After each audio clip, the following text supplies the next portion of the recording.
Hello, you're tuning into the news bulletin today, April the 25th. Coming first with local news. The government office had issued a document announcing the Prime Minister's conclusions at the meetings of the permanent cabinet members on COVID-19 prevention and control on April the 20th and the 22nd. The Prime Minister in his document held the performance of the National Steering Committee, as well as all levels, localities and people, have effectively carried out anti-epidemic measures under the directions of the government.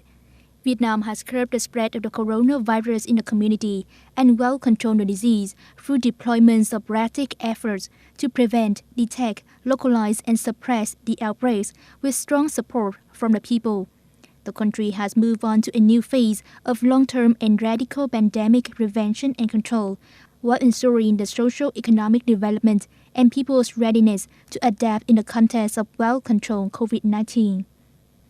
In such new phase, Prime Minister Phu noted that the whole country needs to completely prevent the infection abroad and suppress the disease domestically.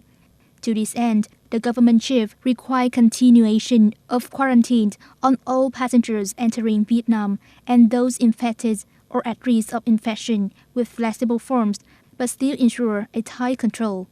Also, regularly review and promptly detect cases for effective isolation and treatment. Technology shall be taken advantage to promptly track down, localize and suppress the disease.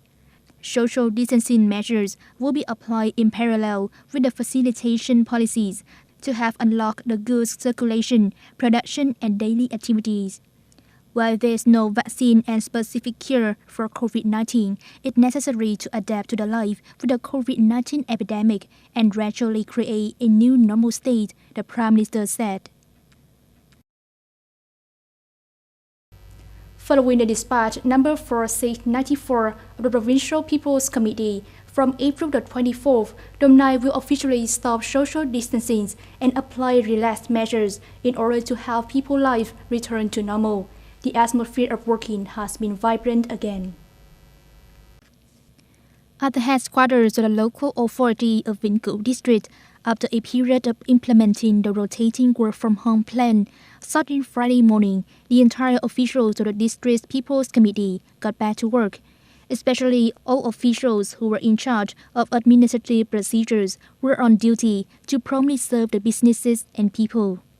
In addition to ensuring the quality of work, agencies and units continue to strictly implement the measures of disease prevention and control.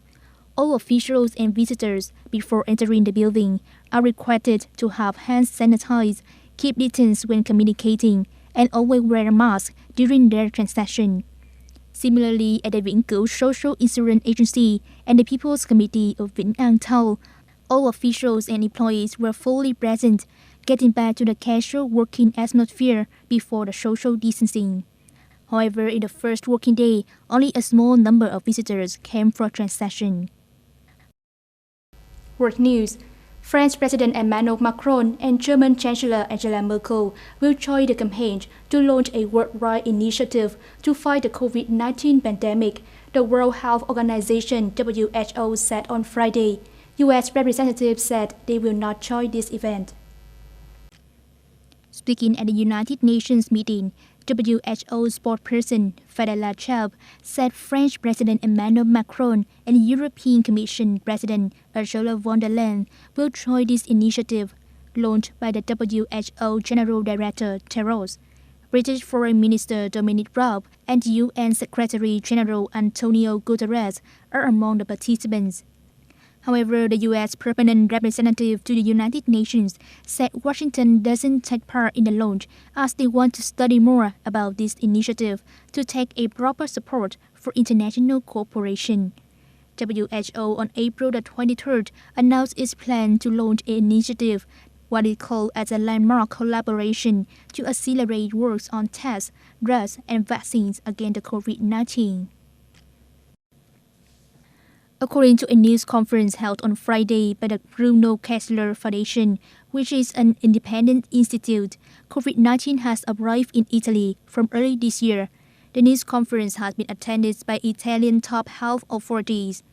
Particularly, this foundation realized that there were a lot of infected people in Lombardy region well before February the 20th, which has so far been counted as the first day confirming the first infection in Italy. Stefano Muller, expert of the Bruno Kessler Foundation, further said that a lot of people living in Lombardy were found positive for coronavirus within January or even before, from end of 2019. The study also pointed out that COVID-19 was probably brought to Italy by groups of people. At present, COVID-19 pandemic in Italy has already passed its peak. By the end of April the 24th, Italy had 25,969 deaths and roughly 193,000 confirmed cases. That's all for today's news. Thanks for joining us and goodbye.